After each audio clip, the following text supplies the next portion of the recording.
Manish recording studio Halsi.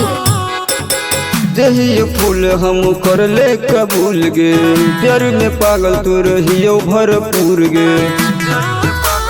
हे गे फूल दही फूल जान कर ले कबूल गे, प्यार में पागल तू रहियो भरपूर गे। तोरा हम कहो हियो प्यार से गे जान जाके, कहियो तोरा हम प्यार से गे जान। हम हियो बिहार के रंग बाज है गे जान, हम डरबो ने तोर परिवार से गे जान। हम हियो बिहार के रंग बाज है गे जान, हम डरबो ने तोर परिवार से गे जान।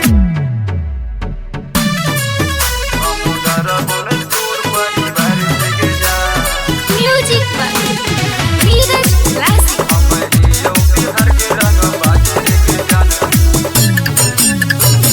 तू ही तो हकी हमर दिल के धड़कन गे, मानी ले बात हमर खूने सनम गे।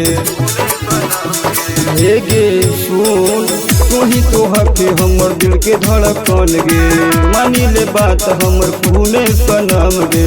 चले घुमैबो तोर थार पगे जान यगे, चले घुमैबो तोर थार पगे जान।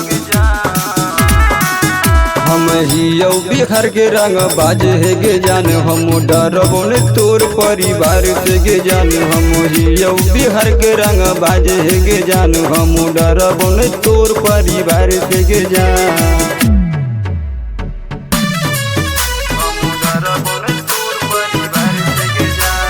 म्यूजिक पर नीरज क्लासिक।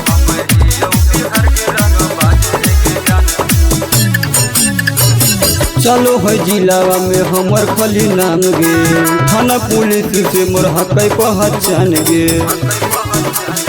भूले चलो है जिलावा में हमर खली नाम गे, थाना पुलिस से मोर हकै पहचान गे। पंकज यादव कहो प्यार से गे जाने यगे, फनी बिहारी कहो प्यार से गे जान। हम हियो बिहार के रंग बाज है गे जान, हम डरबो ने तोर परिवार से गे जान। हम हियो बिहार के रंग बाज है गे जान, हम डरबो ने तोर परिवार से गे जान।